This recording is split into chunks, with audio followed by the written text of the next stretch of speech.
négligeable en termes d'évolution de la part de cet échantillon. Et c'est encore plus vrai, même au sein des sympathisants aujourd'hui des Républicains, avec près de 80% d'entre eux qui déclarent « Oui, nous avons le sentiment que Nicolas Sarkozy a tiré les leçons de sa défaite ».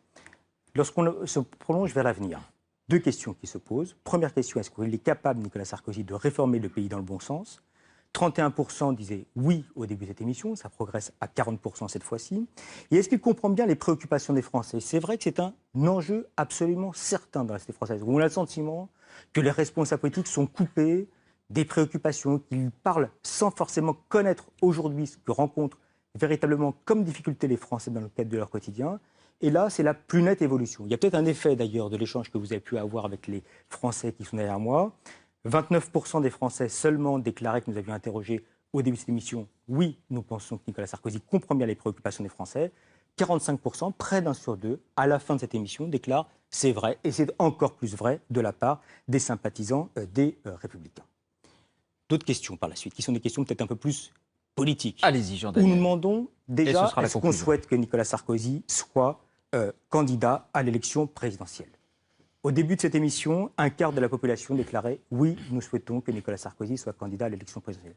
À l'issue de celle-ci, 8 points de plus, 33%. Lorsqu'on va se pencher vers les sympathisants des Républicains, nous avons les deux tiers qui, à l'issue de cette émission, déclarent « Nous souhaitons que Nicolas Sarkozy soit candidat à l'élection présidentielle ». 67% si on veut être très précis. Il y a la question du souhait, mais il y a également la question du pronostic. La question du pronostic, est-ce qu'on pense que si jamais Nicolas Sarkozy devait être candidat à l'élection présidentielle, et on sait bien que c'est un débat aujourd'hui, y a-t-il ou pas une qualification qui est assurée ?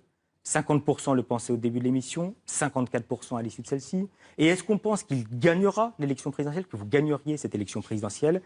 29% l'étaient persuadés au début de cette émission, cela monte à 35%. Et au sein du cœur des sympathisants des Républicains, nous avons toujours les deux tiers de la population qui déclarent « Nous pensons que Nicolas Sarkozy a la capacité de pouvoir gagner la prochaine élection présidentielle ». On a toujours ces deux tiers de la population proches des Républicains qui vont globalement émettre des avis qui sont des avis assez positifs à l'égard de cette prestation ou à l'égard du pronostic. La dernière question qu'on pose est une question que l'on peut comparer. Est-ce qu'au final, on a le sentiment que Nicolas Sarkozy a convaincu les Français dans le cadre de cette prestation ? On a vu les progrès entre avant et après. On a vu qu'il y a des franges de population qui se déclarent convaincues. Mais on voit également qu'il y a aujourd'hui encore une partie de la population qui n'a pas été entièrement convaincue par votre propos, monsieur Nicolas Sarkozy. 36% à l'issue de celle-ci se déclarent convaincus par votre prestation. Alors, il y a des références qui ont été effectuées à l'égard d'autres intervenants. C'est la 6e mesure que nous effectuons. Si l'on compare à Manuel Valls, à François Bayrou, vous êtes sensiblement dans le même étiage, 35 et 45%. C'est en revanche moins bon, aussi bien concernant Emmanuel Macron que concernant Alain Juppé, lorsque eux-mêmes avaient été confrontés à cette intervention télévisuelle. Si on veut être très juste et si on veut entrer vraiment dans le détail des résultats, on voit que le clivage politique est un clivage politique qui persiste à l'issue de cette émission auprès de notre échantillon. Nous avons, lorsqu'on regarde par électorat, les électeurs de François Hollande, les électeurs de Jean-Luc Mélenchon, voire les électeurs de François Bayrou qui considèrent qu'ils n'ont pas été convaincus par cette prestation. En revanche, ceux qui se déclarent aujourd'hui les sympathisants de votre formation politique, à savoir notamment vos électeurs, sont pour près de 80% à déclarer « j'ai été convaincu par Nicolas Sarkozy ». Donc on a un progrès général entre le début de l'émission et la fin de l'émission.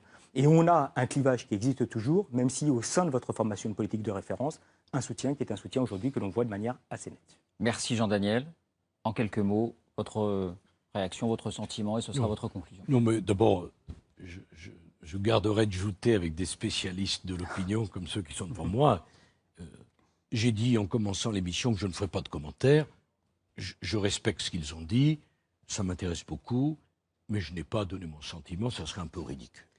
Pour vous dire, mon commentaire, c'est que j'ai beaucoup de plaisir à dialoguer, y compris avec les Français qui n'étaient pas d'accord avec moi. Et je vais vous dire une chose, même quand ils n'étaient pas d'accord, d'ailleurs, dans l'échantillon, j'en ai pas vu beaucoup qui étaient spontanément d'accord avec moi.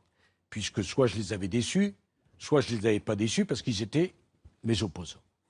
Mais on a fait quelque chose ensemble qui est utile pour le pays. On a discuté tranquillement, sans s'insulter.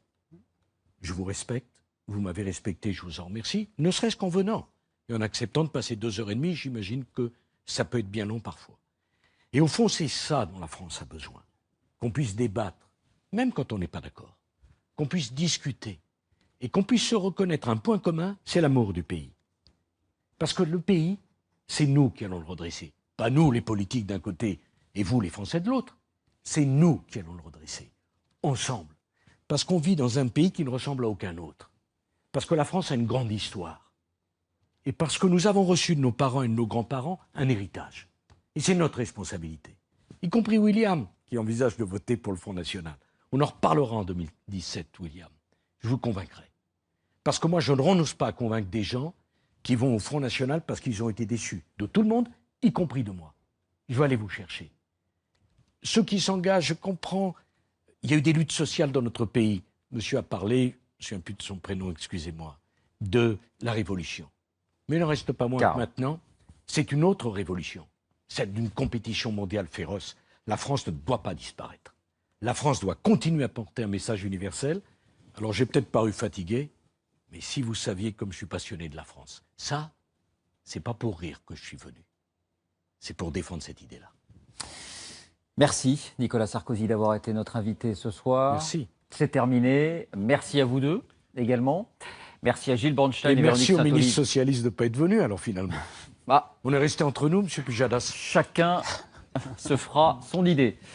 Merci à Véronique Saint-Olive et Gilles Bornstein d'avoir préparé cette émission, à Jean-Jacques Emsalem qui l'a réalisé, à Anne-Laure Caillé pour l'édition et Patrick Ponce pour la production. Merci surtout à vous de nous avoir suivis sur France 2 ou sur TV5 Monde. Restez avec nous tout de suite, complément d'enquête, France, je t'aime, moi non plus, avec Nicolas Poincaré. Vive la politique. J'ai eu peur. Je continue pas le programme. Ça ne vous concerne pas. Merci, bonsoir.